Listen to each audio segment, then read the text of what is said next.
நெல்லிக்காய் சாதம் எப்படி செய்யறதுன்னு பார்த்துடலாமா? இது செய்யறதுக்காக 3 பெரிய நெல்லிக்காயை கொட்டையை எடுத்துட்டு மிக்சி ஜாரில் சேர்த்திருக்கேன். சிறு நெல்லியாக இருந்தால் 15லேருந்து 20 வரைக்கும் நம்ம சேர்த்திக்கலாம். கூடவே 3 வரமிளகாய். இந்த சாதத்துக்கு தேவையான கல்லுப்பு, கொஞ்சமாக தண்ணி விட்டு நல்லா அரைச்சி எடுத்துகிட்டு வந்துக்கலாம். இப்போ ஒரு கடாயில் 1 டேபிள் ஸ்பூன் அளவுக்கு நல்லெண்ணெய் சேர்த்திக்கலாம். இந்த சாதத்துக்கு நல்லெண்ணெய் நல்லாயிருக்கும்.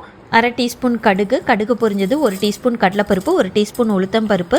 நிறம் மாறினதும் 10 சின்ன வெங்காயத்தை பொடியாக கட் பண்ணி வச்சுருக்கேன், இதை சேர்த்திக்கலாம். சின்ன வெங்காயம் இந்த சாதத்துக்கு சேர்த்தாம கூட செய்யலாம், நல்லா தான் இருக்கும். கூடவே ஒரு கொத்து கருவேப்பிலை இலை.